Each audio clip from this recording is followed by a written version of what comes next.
Hey, what's going on? It's Bill Burr, and it's time for the Thursday afternoon, just before Friday, Monday morning podcast, and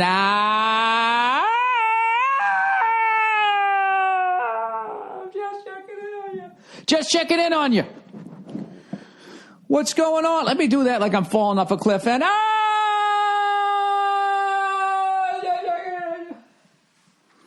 I woke up this morning, ba-doo, ba-doo, boop. I had the dumbest song in my head, and I can't get it out. And now I'm going to sing it to you, so it'll be stuck in your head.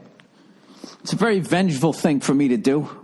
It's something that, pieces of shit guys do. If I'm going down, I'm taking you down with me. Those kinds of pieces of shit. They do that. The ladies like to dabble in that. Well, fuck you. This isn't a relationship. At least I'm getting some of your T-shirts, right? They're going to get something from it. Well, if this song's going to be stuck in my head, I'm sorry to say that it's going to be stuck in yours head too, all right? And I have given you I've been talking about this for a good 18 seconds. That's plenty of time, even if you're driving in the car to hit pause and you're choosing not to. Why do you do this to yourself? Why don't you just choose the road that's going to bring you true happiness? Is it because you grew up and you watched people being abused and you felt like you didn't have a choice in life, that this is the way it was? You know what? That last 10 seconds is probably going to be worse than the song, but here it is. When I need love, I hold out my hand and I touch love.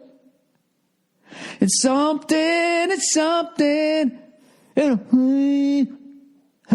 don't know who sings that song. I don't think I've ever gotten past those first two lines of that song.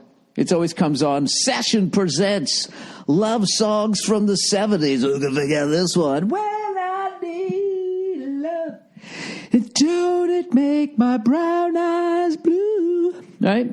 And you sit and go, look at this fucking horse shit. And you start thinking about your childhood. Next thing you know, you're on the phone with the operator.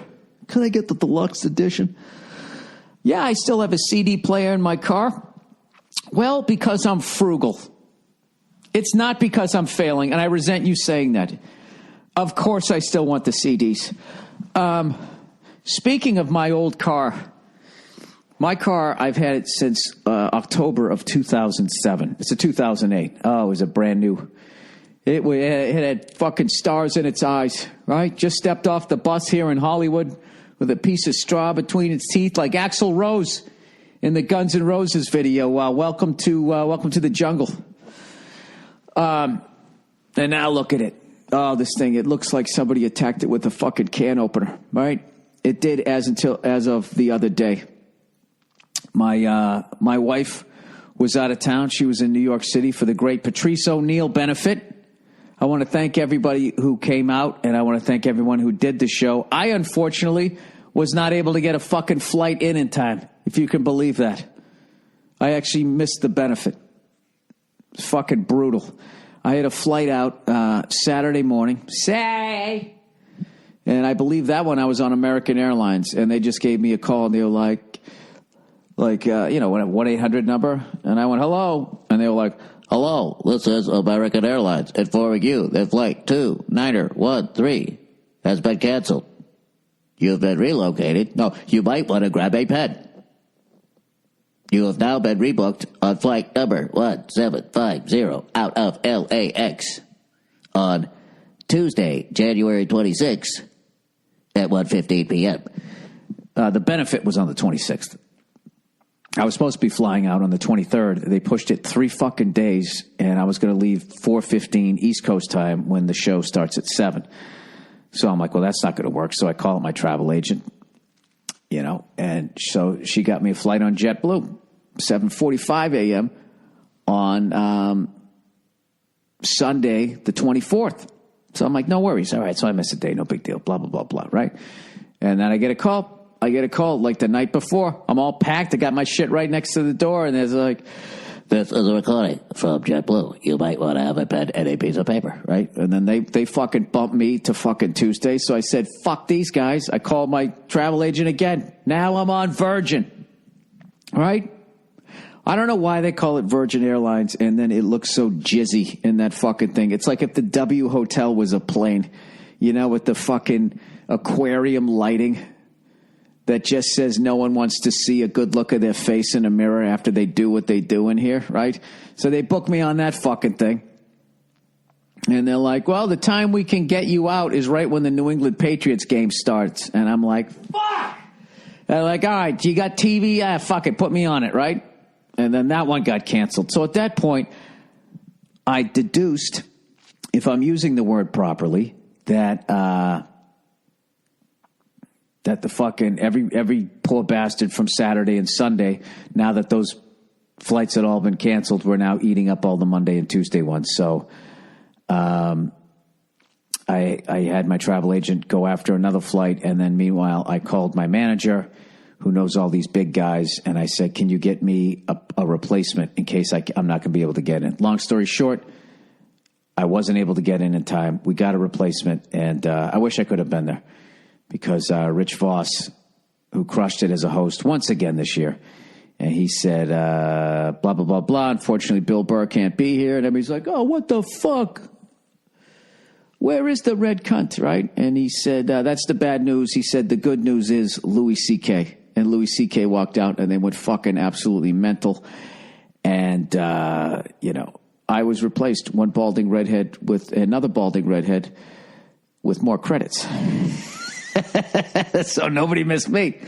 And I guess he fucking murdered it. And then all he had to do was 15, because he's such a great guy, did like 25. And just fucking destroyed, and everybody had a great time. And somebody sent me a picture of everybody in the end coming out. Al Dalbeni flew in all the way from Sydney, Australia. That's another reason why I didn't want to reschedule, because this guy flew in from the other side of the fucking world. And who else was there? Rachel Feinstein, Greer Barnes, who absolutely murdered, one of the greatest who ever did it, Greer Barnes. Jim Norton. I don't have it in front of me. I wasn't there too, so I know I'm going to end up forgetting somebody. But anyways, everybody, Godfrey did it. Everybody fucking killed. And they had a great time. So anyway, so I was out here, and I was supposed to be in New York from Saturday until Wednesday. So nobody knew that I was out here, So I was just like, well, fuck it. I'm not telling anybody I'm here. And I just started handling a bunch of shit that I've been putting off for months, if not years. I did everything from get my last will together, when I die or whatever, make sure that everything goes to the people it needs to go to, so there's no fighting, hopefully. Which is actually, it's really morbid, but it's also fucking kind of cool. It's like, yeah, fucking you take this and you take that, and I'm out of here. Good luck to you all. I had a great time. You had a great ass. I rolled change that we had in jars. I handled that, and I dropped my fucking Prius off, and I had all the fucking dents repaired. You should see, it looks brand fucking new. There's a couple little ones that they left in there. They buffed the whole thing up. I didn't get new bumpers because, you have new bumpers out here. They last for about 3 days before somebody just bumps into them. So I just had them buff those things up, and it looks fucking great. And I'll tell you right now, having a paid-off Prius with 80,000 something miles on it in L.A. is the greatest fucking car you could ever drive. It's the shit, and it takes the hits, too. It's like Ben Roethlisberger. It just fucking shakes him off, and it keeps going. And no matter how bad the gas prices get, I've never paid more than $40 a gallon. I don't give a fuck if somebody runs into it. I can park it wherever I want. Nobody's going to take it. It's fucking perfect, right? I bought my wife a nice car. It's nice. I can't stand it. I can't. You know how I feel like when I'm driving that thing? Do you guys ever see that fucking hilarious Howard Stern's movie, Private Parts? Do you remember when he was showing himself when he first became a DJ, and like when he went to put the needle on the record and he scratched it and he fucked the whole thing up? Remember that noise he was making? He was going, ooh, ooh, ooh, ooh. That's what I feel like when I drive that car. Like, I'll be going to the grocery store and I'll just be thinking like, God damn it, I need to go in there and buy some fucking hamburger. But, You know, if I don't see a bunch of wide open spaces, I won't park it in there because I know somebody's going to come in and just park right next to it and fucking open their door right into the side of it, and it's going to make me fucking sick. You know? It's like when you go to a movie, right? Like right now is a great time to go see Star Wars. Maybe in another fucking week, right? Nobody's going to be there. You go see a matinee, right? And it's during the work week. You're a comedian. You got a gig that night. You say, fuck it. I'm going to go see a matinee showing of Star Wars fucking 6 weeks after it came out, right? You go in there. There's nobody fucking there. You got your feet up. You're having a great time. It is fucking inevitable that someone's going to walk in during the fucking trailers. They're going to sit down right behind you and they're going to talk or munch popcorn fucking loudly, or they're going to be fucking dressed like Chewbacca and there's going to be getting hair in their mouth. They're going to be doing that the entire fucking time. It's the same way that is inevitable. If you park in a parking lot, some cunt, even if there's a bunch of fucking spaces, is going to pull in right next to you and they're going to open their fucking door right into it. You know? And that's just regular people. Forget about out of shape people who they got to like put stress on their hinges of their doors to just make it wide enough. You know, that's when you know you're fat. When you get like one of those Formula One fucking steering wheels that just pops out so you can get your gut out. You keep lying to yourself. I'll tell you, they don't make these Ford Broncos as big as they used to. Yeah, they do. Yeah, they do. They most certainly fucking do. So anyway, speaking of cars, dude, I saw there's somebody up the street, man. It's got a killer fucking car. It's one of those Volkswagen. It's not the Bug. It's not the Carmen Gian. It's the fucking station wagon. And they put some white walls on it and some fucking fog lights. They got the luggage rack on it. It's fucking cool as shit. I love a station wagon. I love a station wagon. Sorry. I got a little fucking, who's that guy? It's as big as a whale, and it's about to set sail. The Love Shack. Hang on. Sorry, I'm singing all these fucking songs.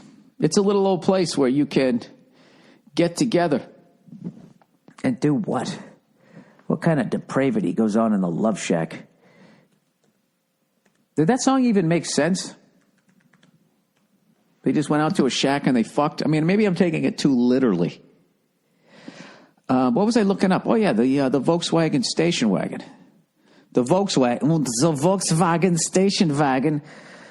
Classic VW station wagon. Let's see what this thing's called. There it is.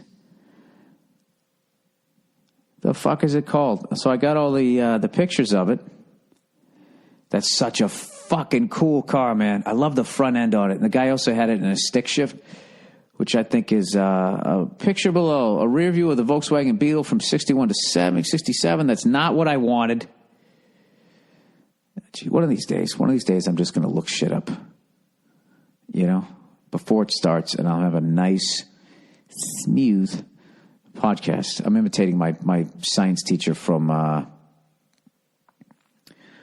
high school when he was talking about some sort of biology thing. He said there's rough and smooth. I forget what it was. And he was like, there's rough and smooth. And he used to make a joke out of it, and everybody would laugh, and you'd never get it wrong on the test. You know why there's not more funny teachers is because they all become comedians, because they're just like, all right, I'm basically doing stand-up here, and I'm not making any money. So fuck these kids and their future. Volkswagen Type 3 Squareback, that's all it's called? Come on, they had to give it a better name than that. Oh, this is some fucking gearhead thing. Goddamn fucking bastards. Can you just tell me the name of the fucking car? When I need information, you think I could look it up in the internet? By the mid-'60s, it was clear that Volkswagen's iconoclastic Think Small campaign on behalf of the lowly Beetle had succeeded in transforming the Third Reich. Wait a minute. Is this about Hitler? I'm trying to read about the fucking Carmen Gia's Type 2. Maybe it is a Carmen Gia. You know what the fuck I'm talking about. You know what? I'll just put a picture up. How about that? I'll put a picture of that. Hey, did anybody see Bill Belichick, A Football Life? It was a two-parter.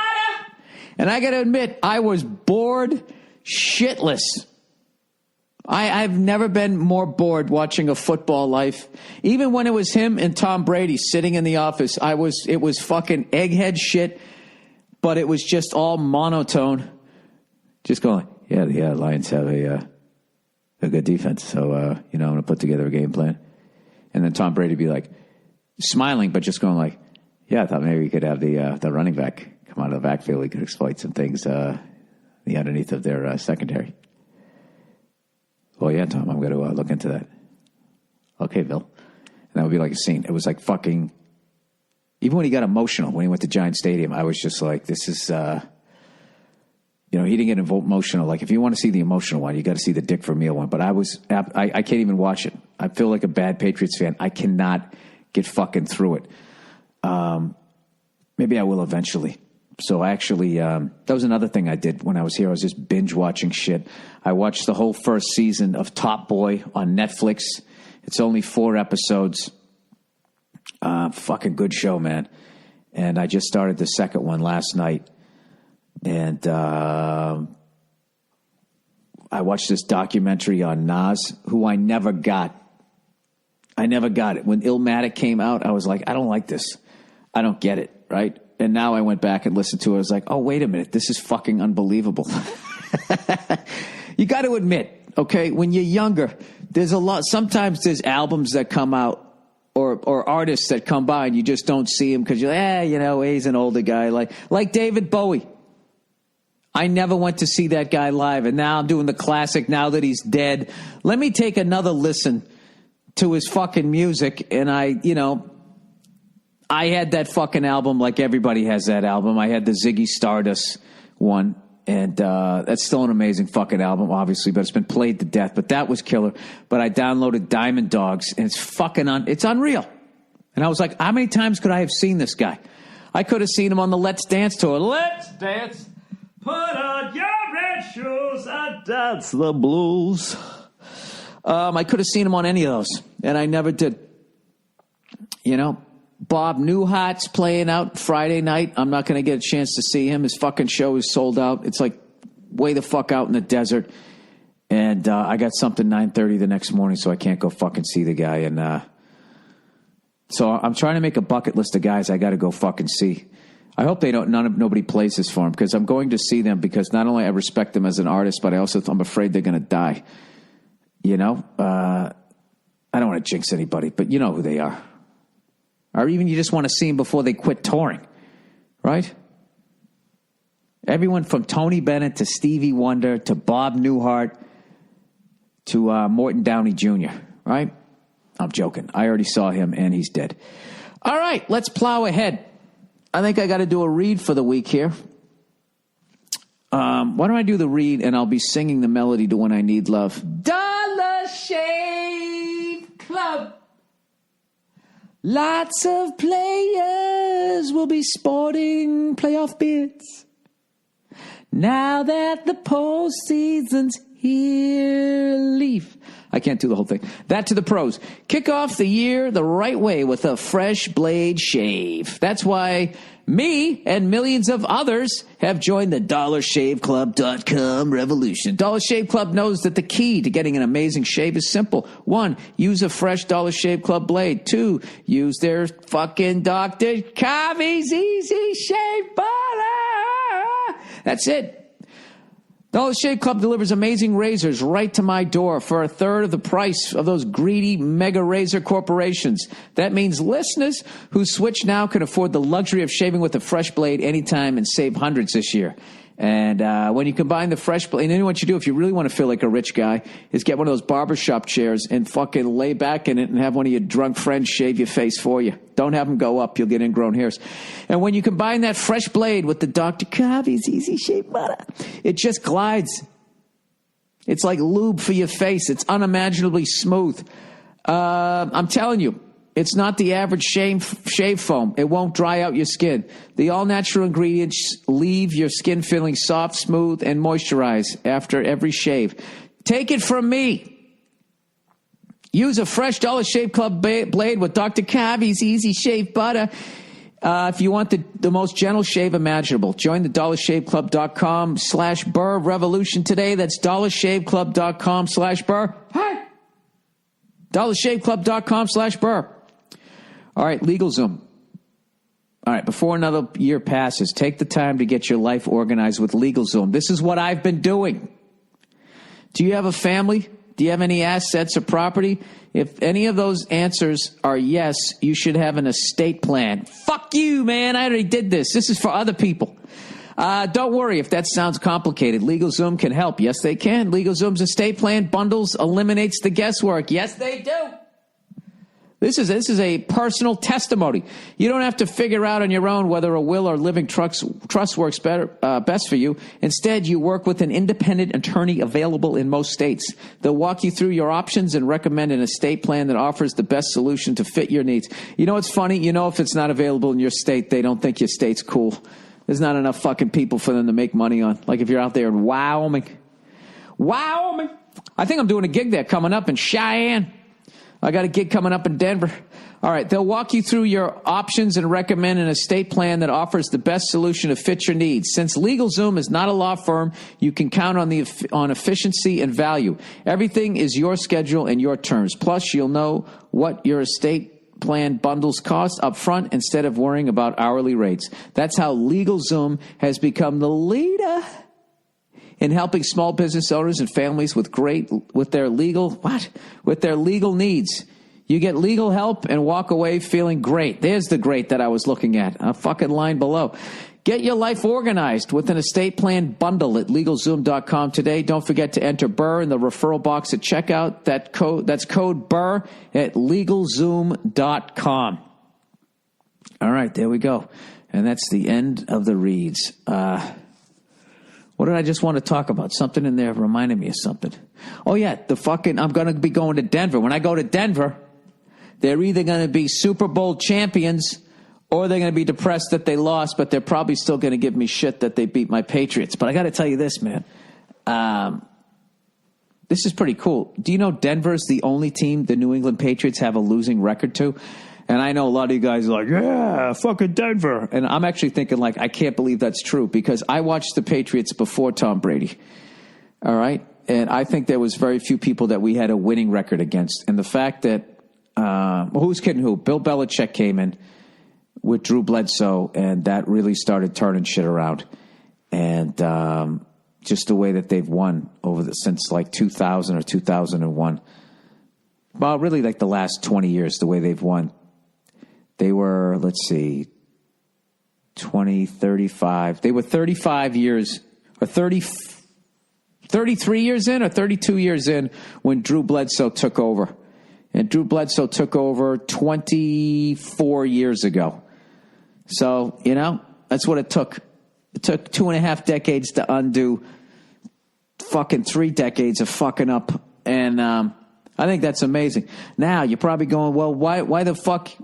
What are the Broncos doing? You always got to play in that altitude. It was always snowing. And then they had Craig Morton and the Orange Crush defense in the 70s. And I think before that, they had that Floyd Little, great running back, Randy Gradishire, Haven Moses, Rick Upchurch. They always had some fucking guys. And then they got John Elway in 83. And that fucked, after Craig Morton, they went, a few years. And then 83, Elway came in. And that fucked us from 83 to 98. So even when we had Drew Bledsoe for the first fucking 6-7 years, it was against John Elway, who's like top 3 all time, I think. You know what I mean? I'd actually put him ahead of Peyton Manning, personally speaking. So I'm actually excited that there's 32 fucking teams. We're one of them. So of the 31 other teams, 30 of them we had a winning record against. Can anybody else make that claim? I don't think they can. All right. Sorry. So anybody watch 60 Minutes this past week? They did this feature on mountain lions and how California is the only state that has mountain lions just walking around. I'm going to fuck this up in a park. I guess maybe the size of like Griffith Park or Runyon Canyon or whatever those ones are out in the valley. I guess they have these fucking things. And so anyways, I was watching it because a few of the places was where I hike with my dog. And this thing has intermittently, this group of fucking mountain lions has been around there. But fortunately, they try to avoid you, I guess. At least during the day if they're not fucking hungry. But they showed this fucking, these people, this mountain lion, right? Okay, they were having some work done. So they had somebody going underneath the house into the crawl space of their house. And they were right up against this park. And the guy went down there and he immediately came back up and he was fucking like white as a ghost. And they were like, Donde es? You know, fucking white people trying to speak Spanish, right? Ooh, is it French? I don't know. And the guy comes out of the fucking hole and was like, yeah, man, I fucking, there's a mountain lion down there. I just came face to that. Get out of here. Are you sure? Are you sure? And they were like, he's like, yeah, it's fucking down there. And so anyways, they interview this fucking LA couple and they are the quintessential fucking LA couple. You know what I mean? He looks like the leading man of a B movie, right? She's got like bleach blonde hair. She's wearing fuck me pumps. She's on 60 Minutes wearing fuck me pumps. It's fucking hilarious walking around done up to the nines. And I actually, it was pretty cool. I was trying to figure out where the house was. I Google mapped it, and I think I was able to find it. But this state is so fucking insane. With the droughts, the fires, the rattlesnakes, the coyotes, the mountain lions. You know, and everybody's like, this place is so phony and so plastic. Well, you know, it can get, that can all go away pretty damn quick with the wildlife. It's sort of like a fucking Australia light, like super light. You know what I mean? As I was throwing that out there, I just heard everybody down there, oh, give me a fucking, flipping out about how dangerous they're fucking, you know, how dangerous Australia is. Let me tell you something right now. There's no fucking snakes in Sydney, Australia. All right? There's all that shit's in the middle of their fucking country. There's some at the zoo, right? Every once in a while, you'll see somebody, you know, goes to pick up a snake, thinking it's a garden snake.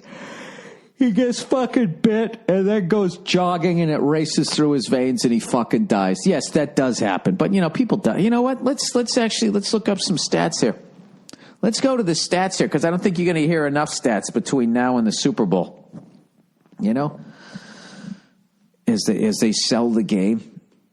The upstart new talent, Cam Newton, with his whole career ahead of him, coming up against the wily veteran Peyton Manning, who went to Germany and God knows what happened, but he's not on the Patriots, so ESPN's not gonna cover it. I don't even think he did anything, but the accusation was out there. I mean, it came from Al Jazeera. I mean, who knows more about NFL football than Al Jazeera? Al Jazeera. All right, what the fuck was I looking up? All right. Snake bite deaths.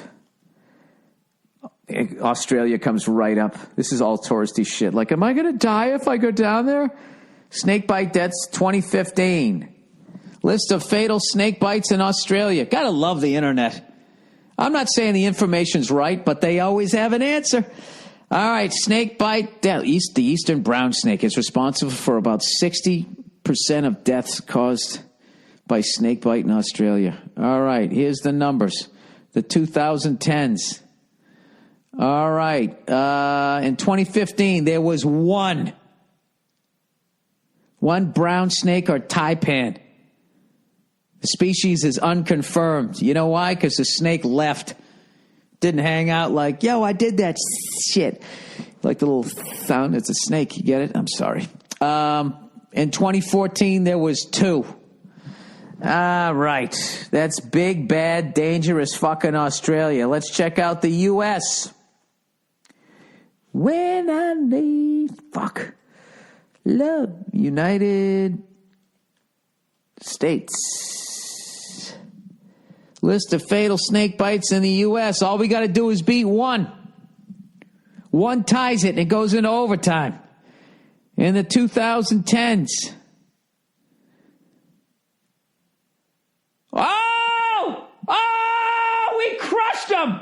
1, 2, 3, 4. Go fuck yourself, Australia. Paula Halfarst, 39-year-old female, a green Mojave rattlesnake. Russell E. Davis, 39. Jesus, 39 was an unlucky year. Timber rattlesnake. You want to hear the story? Dave was sitting around the fire at his family's camp when he was bitten by a rattlesnake. Jesus Christ, in the balls, right in front of his whole family. He was taken to the hospital and from there airlifted to a Pittsburgh area hospital. While en route in the helicopter, Davis suffered a cardiac arrest. Jesus. Grant Thompson, 18, male. A cobra? Who the fuck has a cobra? He get hit by a car? Wait, Thompson was found unresponsible in his car in North Austin at a Lowe's store parking lot. How the fuck do you get by a monocled cobra? Oh, it's got the one fucking glass on it, too. One little eyeglass, like it was evil, like it's a James Bond villain. All right, it's a cobra species which is widespread across the South and Southeast Asia. Oh, Jesus, somebody fucking ordered one. A monocle cobra that he was known to own was missing and was later found dead nearby, having been run over by a car. Wait a minute. I'm sorry. We got to get to the bottom of this fucking story. So this fucking kid ordered a goddamn cobra. Wait a minute. Dude, when are these people gonna fucking? Well, let's not get crazy here. Let's find out what happened to this kid. Jesus Christ, Grant Thompson, Grant Thom Thompson, cobra. All right, Grant Thompson committed suicide by allowing a cobra. This can't be true. Suicide by snakebite? Question mark. Is this clickbait? I was going to say, this kid looks just like Lance Bass, and it was actually clickbait on the side. It says, Lance Bass shows us the most expensive item from his wedding registry. Isn't that a little disrespectful to have next to this kid? All right, so the kid's sitting here with a parrot from one of his, like one of those Beretta parrots. Police investigate Texas teen's death after he leaves a cryptic message on Facebook. The death of a Texas teen who was killed after being bitten by a cobra last Tuesday is being investigated as a suicide, Austin police confirm to People. Is this People magazine? Yeah, they're into what people are doing. Grant Thompson was found unresponsible inside his car in a Lowe's parking lot last week with puncture wounds to his wrist and a snake cage beside him. KWTX reports. He was discovered surrounded by a number of animals, including a non-venomous snake, 6 tarantulas, and a frog. But his pet cobra was missing. This was in his fucking car? Thompson was rushed to blah, blah, blah, where he later died. Yeah, I don't think in Austin they're going to have shit for a cobra, unless they got a zoo nearby, right? It was located, blah, blah, blah, blah. Police believe that Thompson committed suicide by allowing the venomous snake to bite him. Shortly before he was found Tuesday, the teen posted a cryptic message to his Facebook page writing, "I'm sorry." Thompson's family owns a pet shop in Temple, Texas. He'd worked for the store most of his life. He could handle tarantulas like they were kittens. He loved animals and loved spreading awareness about animals in the community. An autopsy was performed Thursday, but authorities are waiting for the toxin. What the fuck? Jesus, dude, that is hardcore. Have you ever heard those things? There is nothing like the hiss of a fucking reptile. And that fucking reptilian look, like what other look are they going to have in their face? How is Lance Bass reverse aging? Jesus Christ. His fucking teeth are like, does he even eat anything? His teeth are like brand new, like out of the box. All right. I think it's time to wrap this up. Wrap it up. I'll take it. Wait a minute. Where the fuck am I here? Where's the rest of this shit? Ah, Jesus Christ, Bill. What are you doing? All right. That's not it. Is this it? That's not it. That's the shit about my will. I don't know what this is, and I don't know where everything went. I give up. Oh, fuck it. Anyways, that's the end of the podcast. Jesus Christ. My condolences to anybody who knew that kid. Holy, what are the odds for, there's no way he was covered for that, huh? And your fucking insurance? Accidental death, accidentally getting bit by a cobra in the wrist in the parking lot of a Lowe's in Austin, Texas. All right. Anyways, that's the podcast. I hope you guys have a great weekend and stay away from the snakes. So you know what? Australia. All right. That was deliberate, so we can't count that one. So we had 3 times as many deaths as you did. So why don't you tone down how fucking nuts your state is or your country, whatever it is, right? Island. It's not that fucking dangerous. You know what it is? We buy into it because of the fucking the shrimp on the Barbie guy, Paul Hogan, and then the crocodile hunter. And when you really think about it, how did the crocodile hunter die? Was it one of those snakes that he was constantly fucking with? Was it any other of the land animals that he was constantly fucking with? It was not. He fucked with the stingray, and he forgot that those things always are armed. They always have a shank. He got stuck, right? Like a fucking prisoner. Has enough time gone by that you can actually address the foolishness of that death? Like, let me fucking go just jump on the back of a stingray, And I'm not talking about the Corvette people. I'm talking about the actual fucking fish. When you jump on a stingray, you gotta watch that tail or it'll stab you in the heart. You swim to the surface and pull it out.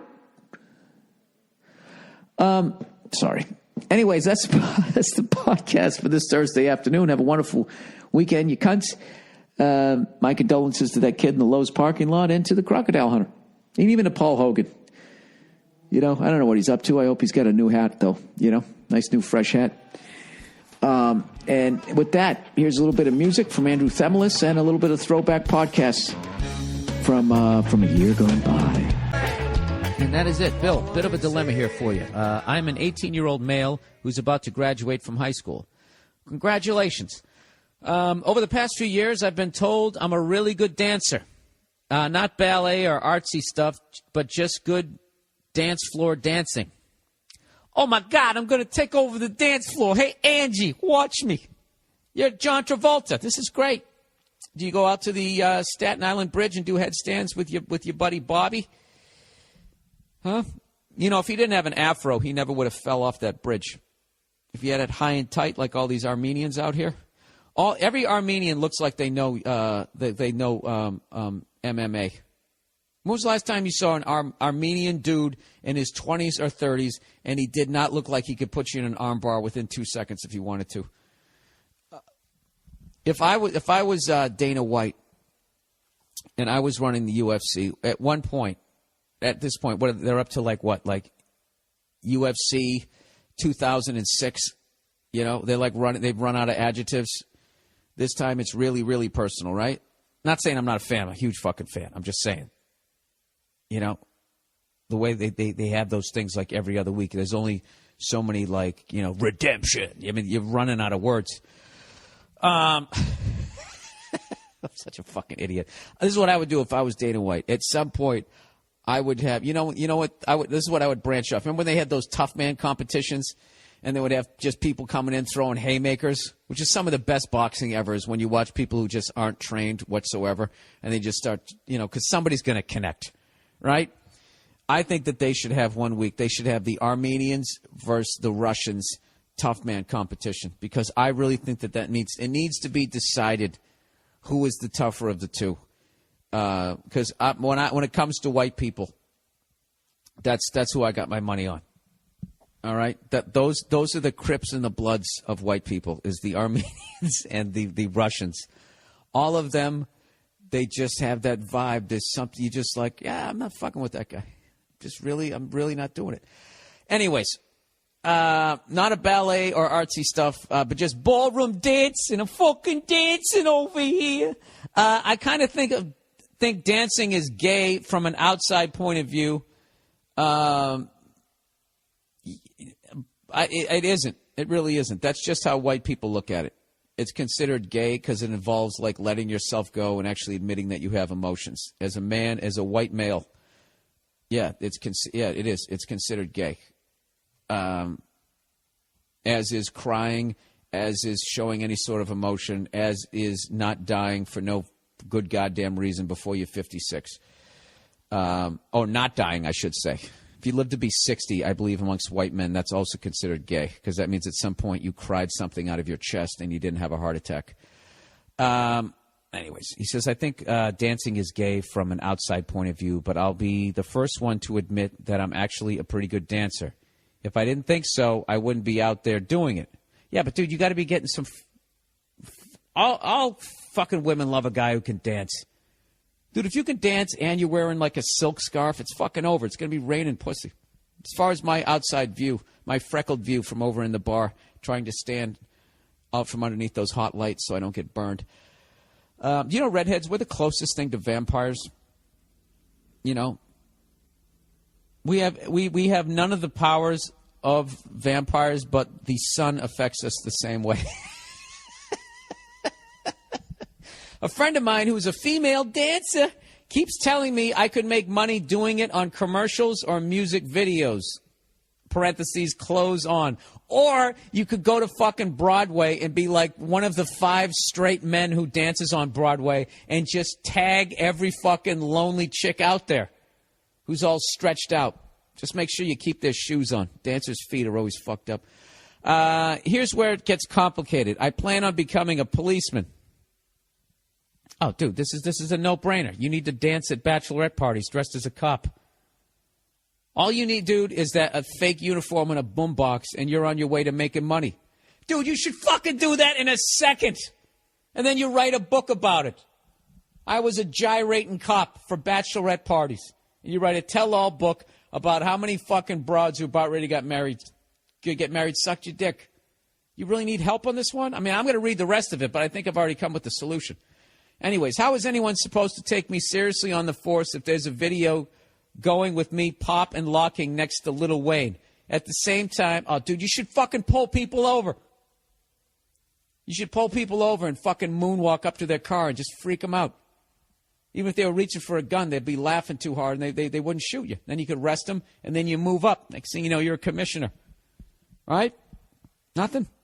Anyways, at the same time, I'm getting laid a lot because of it. Of course you are. I'm a 7 on a scale of 10. I like this guy. He's honest. And and like having a jump shot, it's put me up to an 8.5. I'm banging 10s. I've always wanted to be a cop, but the perks here seem better if I was able to make money doing it. Oh, in the dancing thing. I wouldn't just be getting Hummers for letting gross moms off on speeding tickets. I could be banging J-Lo. She's into dancers, right? Thanks. Yeah, dude, abso-fucking-lutely. Dude, you're basically saying, what should I do here? Should I bang J-Lo's, be down at the club and make all this fucking money? Or should I take a job where I'm going to get shot at and not be appreciated? You know, I'll tell you, every cop out there would dance if they could, as opposed to being a cop. I don't care if they're like 7 generations in. Dude, this is what I think of as far as like dancing. I think if I like compare it to being a comedian, the open mics would be getting a piece of cardboard and being on a subway platform, making money that way. And then when you move up to hosting a show, that would be you dress as a cop and you fucking dance at bachelorette parties. That's what you do on the side. That's like your fucking day job. That bullshit. And then during the day, I would try out for those do they make music videos anymore? Or fucking, I don't know. Believe it or not, I don't know how to climb the ladder as a dancer. But, dude, abso-fucking-lutely. If you can make money doing that shit, and then what the great thing is once you get to a certain level to make more money, you know, once you got some credibility, you always have the fallback where you can teach a class. You can be like, I danced for 9 years and chitty chitty bang bang and fucking banged every fucking broad on there. And if you'd like to know how to fuck the women in your cast while still not losing your job, come on down to Frankie's fucking dance studio, whatever. Just, you'll figure it out as you go in there. And, yeah, absolutely. Abso-fucking-lutely. I would definitely do it. You want to do it, or you wouldn't have taken the time to write in. So your big fear should be whatever everybody's big fear is. Like, what if I fucking go after this dream and I'm 30 and I'm sleeping on a fucking futon and it hasn't happened yet? Well, I got to tell you something, sir. I've been there. I was there at fucking 34. I was still sleeping on a futon in a fucking studio apartment that they called a one-bedroom because they slammed a fucking wall in there and put a door on it. And then one day I was trying to bang the girl upstairs who had the fucking apartment right above me, and it was the exact same unit, and hers was a studio, but she had been there longer, so they never slammed a wall in there. And I realized, hey, wait a minute, I'm getting fucked. You know? I should go down there and try to get some money taken off of this. I should go down to the they're fucking me over rental board, but I didn't. I said, fuck it. Just keep writing jokes. Right? So whatever. All you got to do, you just got to commit to this shit. And then realize that, you know, sleeping on a futon when you're 30 is not the worst thing. It isn't. You know what's worse than sleeping on a futon at 30? Sleeping in a king bed next to a fucking woman you're not really in love with, but for some reason married, and you got a couple of kids, and you got a job that you fucking hate. Okay? You'll be laying there fantasizing about fucking sleeping on a futon. There's no risk when you go after a dream. It's all fucking reward. It's all going to lead to something good. It always does. There's a tremendous amount of risk to playing it safe. And that leads to unbelievable levels of regret, which is something else I've also experienced because I'm an old motherfucker. Hey, Bill, this is entitled Afraid to Break Up with Girlfriend. I'm going to read slow so this takes up as much time as possible. Hey, Bill. I'd like to get your advice on something. I've been dating my girlfriend for almost a year now, and I've been thinking about breaking up with her. Well, it's time to break up with her, sir. All right? Been dating her for a year, you know. If you're thinking about breaking it, it's time. Okay? He says, we get along fine, and we rarely argue. I was just thinking of a great way to break up with someone. They should invent like a breakup suit, right? Just something where you just cannot get injured, and you just put the thing on with the fucking helmet. You don't wear the helmet. You just put the onesie zip-up on, and which totally protects everything, right? And then you get in the passenger seat, and you let her drive. Now, why are you going to let me drive? Well, you just drive tonight. But you always like to drive. Honey, you just drive. Okay, why are you wearing that suit?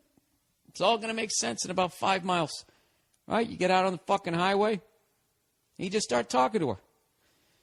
And out of nowhere, you just put the helmet on. You know, and she says, what are you doing? And just say, listen, I don't want to go out with you anymore. And then she goes, what? And you go, hey, watch this. And you just open the door and you roll out of the fucking car. That's it. You're out. You know? Type up a fake police report. You tell them that you died. Then she feels bad for you. You don't have to deal with any sort of repercussions.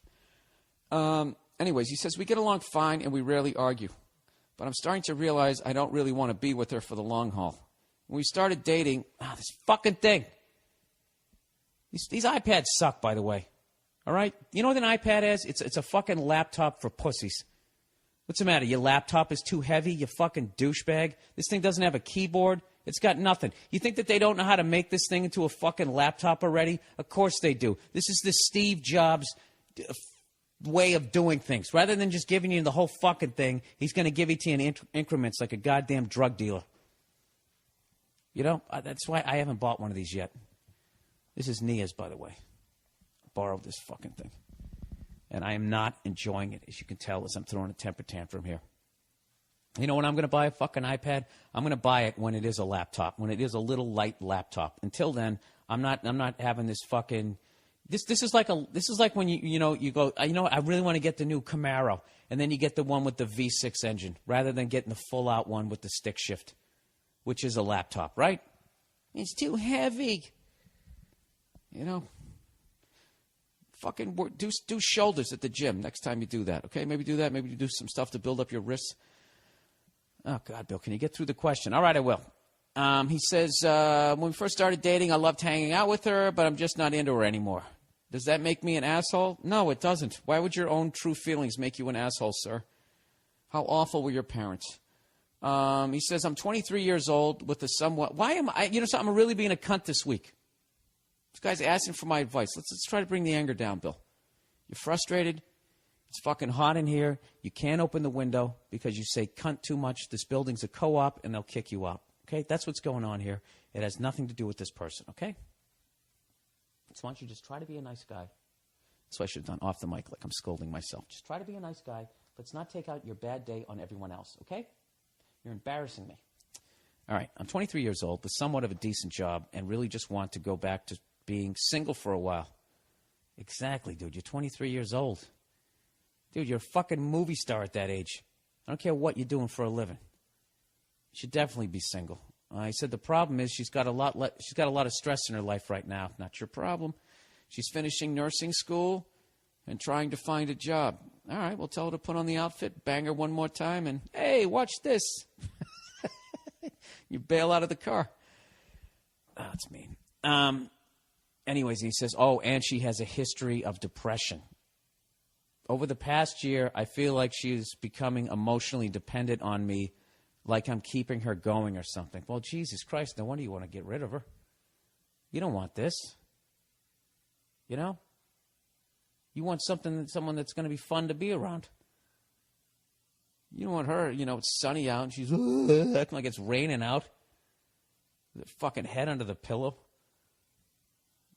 One of these days, you stay with that long enough, one of these days you're just going to smother her with that pillow. So anyways, so how do I go about breaking up with her while causing the least amount of damage? He said, also, she always leaves some of her shit in my apartment. Yes, because she wants to fucking... Oh, yeah, she's clinging on to you. He says clothes, blanket, other random shit. I try to get her to take her shit home with her, but how do I avoid after breakup coming over to get my stuff? I hate that. Anyway, go fuck yourself. All right. Look, there's no easy way to break up with somebody. All right? There's just easier ways. The sooner the better.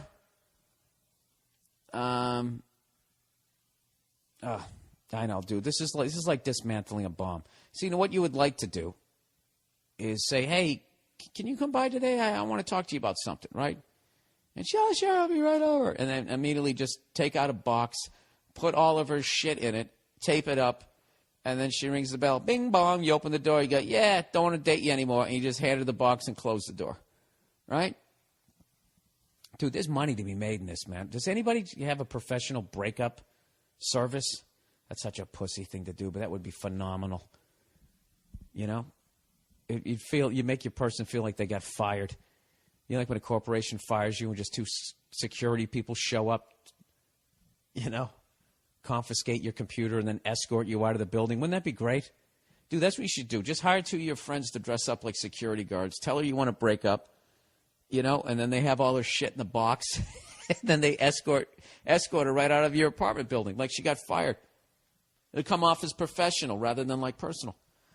How do you go about breaking up with her? You know what I would do? I wouldn't put all her shit in the box because that's going to come off cold, and you don't want to hurt her feelings like that. So I would just, fuck it. I don't know how to do it. Why did I drink last night? And then I got up and did Opie and Anthony. What the fuck is wrong with me? I knew I had a podcast to do. You're embarrassing me.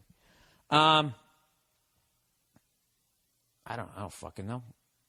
Just have her come over and just say, listen, I'm not happy. Oh, that's a great one. That's a classic. Like if you were a singer-songwriter, the second you said that, the whole crowd would start applauding, recognizing the big hit.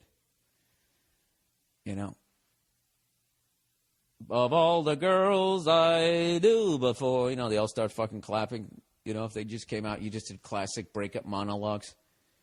Listen, I'm just not happy. Everyone, just that smattering of applause. You wait for it to die down. Let the orchestra come around again. You jump back in on the one. Man, just tell you not happy. I'm not happy anymore.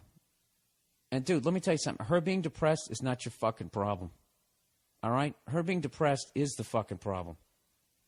How can you do this to me? What do you mean, how can I do this to you? You know what would be worse if I fucking stayed with you and I didn't love you? I don't love you anymore. I don't love you, depressed whore. I just called you a whore as a generic term. You know, I'm not happy. I want out. Okay? I just feel like I want to be single right now. I just don't feel like I'm going to be with you in the long haul. We'll just be wasting each other's time. My time is important, and so is yours. All right? I don't want to go anymore. But I'll tell you what. If you go to Stamps.com, they'll give you $55 free stamps and a scale. That's what you do. Just tag every mean thing you say with all the advertising.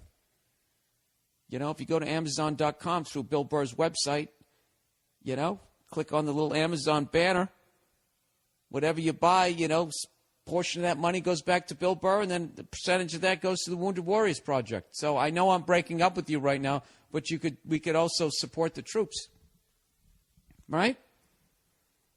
Sir, look, there's no fucking easy way to do this, and you're going to be sitting there. How many more holidays? How many more birthdays? How many more Christmases, which is a holiday? Sorry, you always need 3 examples. Do you want to go through with this person? How many more times do you want to go out and rent bikes, go to a picnic, sit there on a sunny day as she's sitting there with that cloud over her fucking head? You know? Dude, you know, don't do that to yourself. You want fucking people who are just wonderful human beings, and they just end up with assholes. I swear to God, assholes, they look for wonderful human beings because other assholes are not going to put up with them. You know? So you need to be an asshole here. You know, how society looks as an asshole, like you're being selfish. You're not being selfish. All right? Choose yourself. Choose your own fucking life. Dump her and get on with your life. You know? This is what you do. You get yourself like 6 of fucking pale ale or whatever beer you like. You stick a couple of glasses in the fucking freezer. All right? Like anticipation of this championship that you know you're going to win. You know? Like they did in the Red Sox dugout when they had the champagne on ice in Game 6 in 1986 before they had to quickly wheel it out. Okay? Except you're not going to let this one go through your legs, sir. You're kicking this one right in the cunt, and you're taking home the fucking championship. And when it's over, all you got to be just thinking about those frosty fucking brews in the fridge. Just think about that. Just look at the clock when she walks in. All right? Let's say she comes in at 10 past 2. Just say to yourself, worst case scenario, by 3 fucking 30, I'm going to be sitting down on this fucking couch, all right, with my goddamn phone off, drinking a couple of 5 or 6 of these things. And then that's it. All right? And then don't fucking have post-breakup sex. Don't do that, because then she'll think that you're back together again. Fuck all of that. All right, well, I got to come by and get my stuff. Okay. When do you want to come by? This is coming off really cold. She's going to do all of that and just try to keep dragging you back into the fucking thing.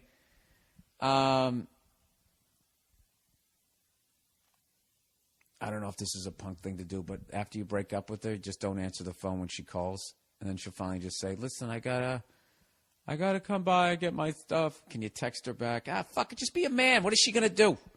Body slam you? She's just going to make you feel bad. All right? Oh, why'd you break up with me? Is it because I don't blow you enough? No, it's because you're a mopey. You're sucking the life out of me. You know, and when you get that sad look on your face, you look like a Muppet. There, I said it. All right? There's your shit over there in the corner. I got a couple of cool ones in the fridge, so why don't you do me a favor, all right? Get over there, bend down, lift with your knees, get your shit, and get the fuck out of here. What do you say there, Toots? Your Prince Charming is out there somewhere. You know? It ain't here. I'm not riding that horse anymore, Okay? I just shot it in the back of the head. It's over. Okay? So why don't you trudge on out of here there, fucking Cinderella. Go look at a mirror, go climb up in a tower and fucking drop your hair out, whatever the fuck you're supposed to do. Kiss a frog. All right? I got drinking to do. But beat it. Something like that. Like I said, all that bullshit I said, 10 past 2, it's over by 3:30. By 3:30, you're boozing. All right?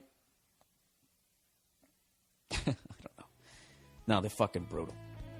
Breaking up with somebody's brutal. Not as brutal as just the awfulness of this fucking podcast, but other than that, I don't know. I've been all over the map politically, but it's why, like, you know, certain ways of looking at shit. Like when people talk about guns, let's just make them illegal, and then nobody will have them. You know, like that sort of like thought process is you're acting as though the world is a utopia, and that there's not morons, and that there's not people who say I don't give a fuck what the rules are. You're totally not even taking into consideration sociopaths, which is why that new fucking thing that Obama signed, that whole defense package where now they can just arrest people without a trial, put you in jail forever, without a trial because they just think you're a fucking terrorist. You can't give people that level of power. I'm a fucking moron, and I know you can't do that. Historically, no one has ever handled that level of power well. Anybody here want to go live in China? Well, you're out there practicing your nunchucks, wearing your wooden slippers, and all of a sudden a van pulls up and you disappear, and that's it forever? You want to live there? Of course you don't. You want to live here where they can't fucking do it. Well, they can do it now. You know? They just put in a fucking order for a bunch of black vans. That's what I heard. According to holyshit.com, that's what's going down. I don't understand why stuff at that level that affects citizens to that level, why we don't get to vote on it. Do you think it's because we'd say, hey, you know what? Fuck that. Do you understand, like, that is just a jump-off point? Do you think, like, that's just how it's going to... Well, as long as you're not a terrorist, then you ain't got a fucking problem. You think it's just going to stop with that? That's not how you take away freedom. You don't just fucking do it all in one fell swoop. It's incremental. It's just like when you're dating some fucking woman and you're not paying attention. And she just gradually, every day, takes another foot of real estate. Next thing you know, you're in goal line D, going, how the fuck did I end up in this situation? You started at the 50. Little push, little pull, right? Everything was fine. Next thing you know, you're up against the goal line. You think that they're just going to keep it with the terrorist thing? You know, they'll wait for a whole other generation of babies to be born. And they always grew up with government having that level of power. And then they add something else to it. Then they add something else. Then that's it. You can't have it. Okay? If Tiger Woods can't handle the level of free pussy on a golf tour, how the fuck is our government going to handle a new defense package which basically gave them a mute button? Wouldn't you love to? How would you handle that if you had that power? How long before you just started abusing that? If you could just hit mute on anybody who ever disagreed with you, and you could have them whisked away. I mean, that is the sociopath's wet dream. That's what that is. That is a fucking mute button. Mr. Stalin, don't you think? That's it. You hit mute. You're done. You're gone. See ya. I think it's fucking insane, and the only thing that I get out of it is that I feel like I was proven correct. That I don't think it matters at that level whether you vote Democrat or Republican. Obama, the first black president ever, you would think this would be the most liberal politician in the history of this country. Because of his background, you would think that he signed off on that shit. All right? I'm telling you. I don't know what happens when you become president, but I think they let you peek just enough behind the curtain. And there is a fucking agenda that we are moving towards. Cause I don't think it fucking matters. I really don't. Which is why I always vote for the Ralph Nader, the fucking Ron Paul, all those guys that all those fucking idiots go, oh, because you did that, you ruined the election. Really? Did I? I feel like those guys wouldn't have signed shit like that. I feel like their track record shows that they would not sign shit like that. I don't know. I imagine I'm going to get a ton of fucking emails. I remember somebody was yelling at me one time saying that because I voted for Ralph Nader in 2000, that's why George W. Bush won. And they were just going on and on and on about it. And I was like, dude, I live in New York. Al Gore won my state. Okay? Do you understand that? So your whole fucking theory right now is out the window. I voted for Ralph Nader in New York, and Al Gore still won the state. So go fuck yourself. What I'm trying to do, Mr. fucking red and blue tie here, I'm trying to fucking encourage more people like that to vote. So mission accomplished. That's what I'm trying to not to vote, to run. You know? Uncorruptible. How far can you get if you're uncorruptible? I would say that you can get to the whatever level politics is when you decide whether or not they should put a gazebo in the center of town. I think once you get beyond that, you got to be a little dirty, right? I love talking about this shit because it just stirs people up, you know. Maybe you should read a little more before the next time you fucking Really? What are you reading? Huh? What are you reading? What they give you? Is that what you're reading, fuckhead? Why are you acting like you have clearance to the bottom floors of the fucking Pentagon? You're guessing just like I am, all right, Mr. Informed? I read the pamphlet. I don't buy a fucking word of it. You know? You can use Coca-Cola to take rust off of metal. You can use it for that, you know? You understand that? Yet they're still able to sell it to us like it's refreshing. I don't know what that point meant either.